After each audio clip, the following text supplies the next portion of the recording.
Well, hello, my friends. How are you this lovely day? I was sitting here having the best day ever. There's a little snow. The flakes are still floating around in the atmosphere while the sun is trying to break through, and my poetic, romantic side is just happy. And all of a sudden, out of nowhere, I felt a wet blanket go over my joy. And I thought, what was I just thinking that suddenly brought this heaviness into my soul? And I realized my thought was, wonder what we're doing for dinner tonight. Am I the only one that hates that question?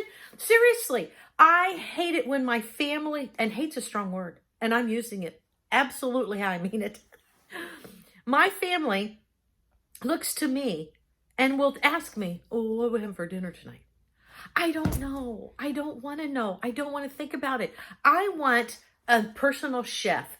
I want someone to show up, do all the meal planning and prepping, serve me a glorious, nutritious meal, do the dishes, and then walk away. Wait, that's what my family expects from me. Problem is, I'm not a personal chef. I'm sorry, I'm yelling. I know. Maybe my blood sugar's low. Maybe I do need to eat. Maybe that's where that thought started. But I was thinking, how much of my time goes into meal planning and prepping? First of all, you have to plan a menu.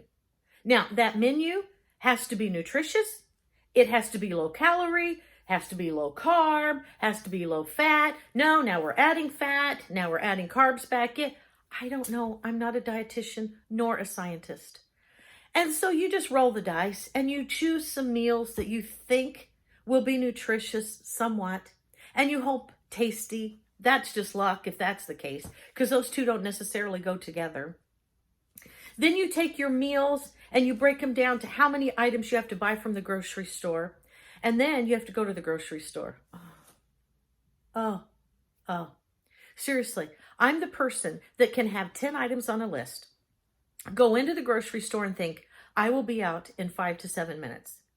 30 minutes later, I'm still standing in an aisle having a stranger tell me about how their granddaughter had tonsillitis and her tonsils were so big that she couldn't swallow. I don't know her.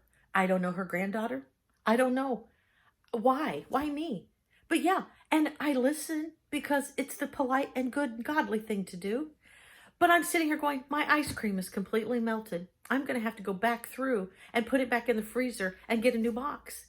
But thanks for sharing. So you go through the store, or you take advantage of the best invention of my lifetime, online grocery shopping. Yes, I online grocery shop all the time.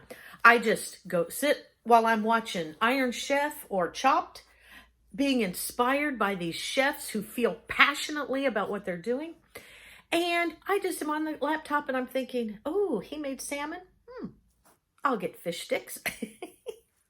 I'm not as hoity-toity. And then it's like, ooh, filet mignon. Hamburger helper. And so I do my online shopping, hit send, boom. It'll be ready for you tomorrow. Go pick it up. I drive up, a nice person brings it out in a cart and puts it in my truck. Life is good. So I do have that going for me now. But then you have to bring it home. Then you have to find some place to shove it in the refrigerator. Oh, I swear, I have to clean out my refrigerator every time I go to the store. There's an additional time vampire. I fill up my groceries or my refrigerator, put everything on the shelf. Life is good. Now I have to cook it. Got to pull half of it back out. Well, not half of it, but a fifth, because I plan for 5 days. A fifth up, because I don't cook on weekends. No. And so you pull it out and you put it all together. Sometimes the family says, oh, this is the most delicious meal. But most of the time they just go, whatever, I'm full. I'm still alive. So apparently shoving this in my pie hole was nutritious. And so then I spend another 30 minutes cleaning up or prepping for the next day's meal. Here's the deal, folks. I'm a writer. I'm not a chef. When I watch these cooking shows, which are my happy place, and I watch them all the time, I'm impressed at how these chefs feel so passionately about what they're cooking. Seriously, they will say, I feel as if my heart is on my plate as I lay it before my family and friends who feel blessed that I may. No, no, I'm just thinking, well, there's 2 hours of my life I can't get back, but at least my belly's full. So, because of my aversion to that trauma of cooking a meal, dramatic, yes, I agree. I'm this person a lot.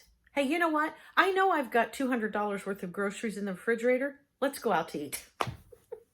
Oh, so many fruits and vegetables have come to my house to die only to be thrown in the garbage.